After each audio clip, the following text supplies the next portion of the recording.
السلام علیکم ورحمۃ اللہ وبرکاتہ۔ مولانا سعد کاندھلوی کی ایک آڈیو واٹس ایپ پہ گشت کر رہی ہے، جس میں وہ کہتے ہوئے سنائی پڑ رہے ہیں، دعوت اور تبلیغ کے کام میں اللہ کی غیبی مدد انبیاء اور صحابہ سے زیادہ ہے۔ کیا اس قسم کی باتیں کو کر کے انبیاء اور صحابہ کی شان میں گستاخی اور بے ادبی تو نہیں کر رہے ہیں؟ کبھی یہ کہتے ہیں ہم کو جو ایمان دیا گیا ہے انبیاء، صحابہ اور فرشتوں سے بڑھ کے دیا گیا ہے۔ کبھی کہتے ہیں کہ دعوت کے کام میں جو غیبی مدد ہے اور وہ صحابہ اور انبیاء سے زیادہ ہے۔ تو اس قسم کی باتوں کو کہہ کے انبیاء اور صحابہ کی شان میں بے ادبی اور گستاخی تو نہیں کر رہے ہیں؟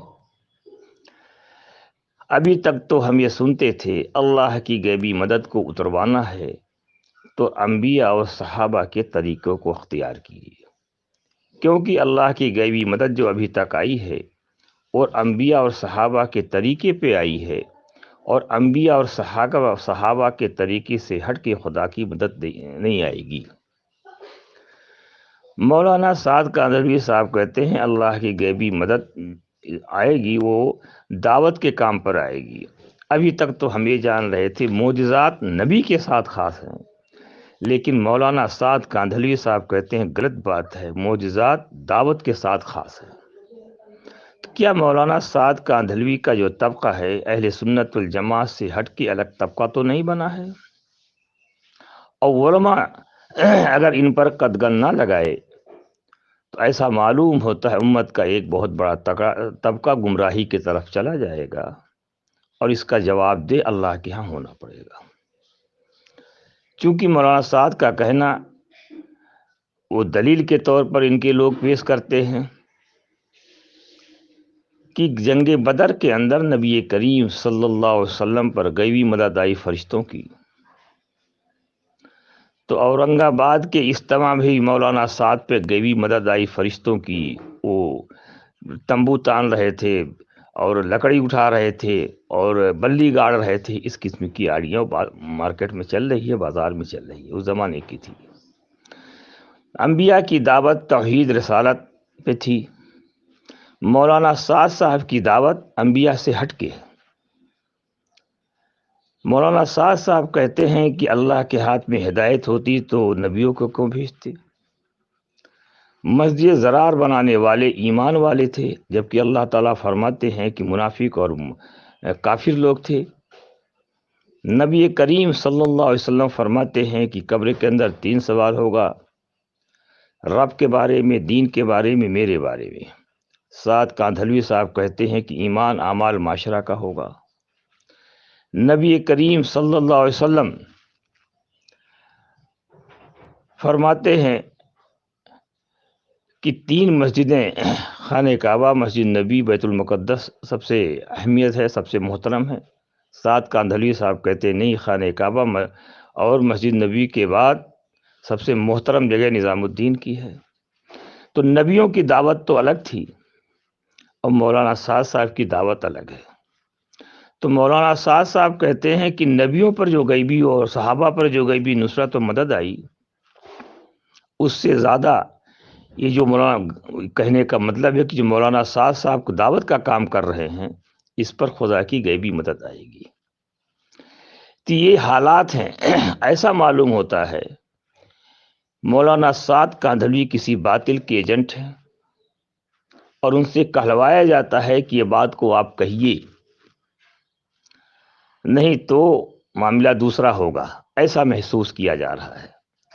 دارالعلوم دیوبند پہلے کہہ چکا ہے کہ مولانا سعد کاندھلوی پر اگر قدغن نہ لگایا گیا تو تبلیغی جماعت کا ایک بہت بڑا فرقہ ضالہ بن جائے گا۔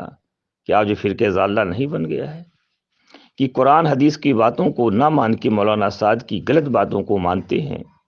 کہ ابھی اہل سنت والجماعت میں ہیں؟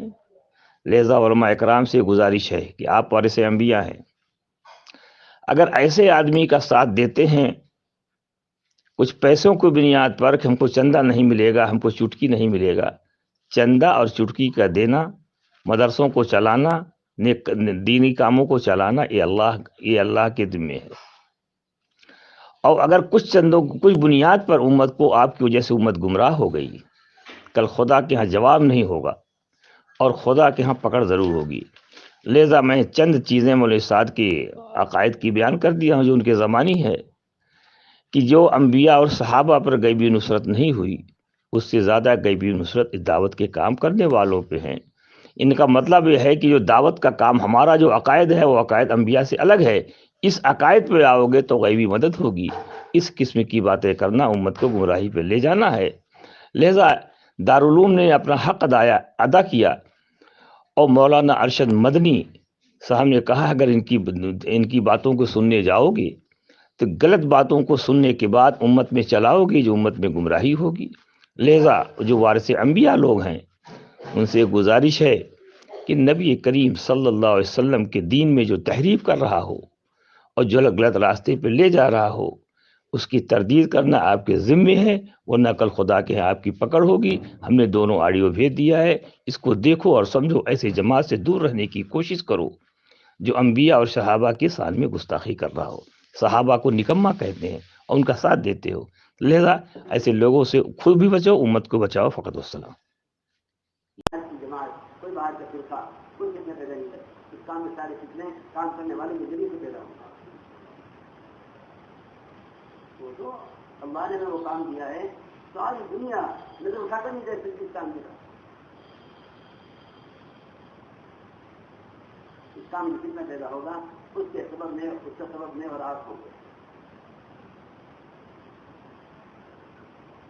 اللہ نے ہمیں وہ کام دیا ہے جس کے ساتھ اللہ کی ذیلی نصرت انبیاء اور صحابہ سے زیادہ ہے اس زمانے میں۔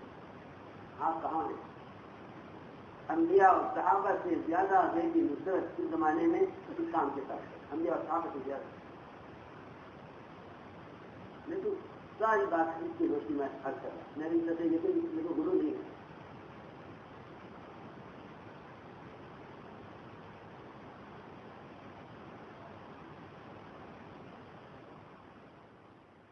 ہمیں اپنے مجلس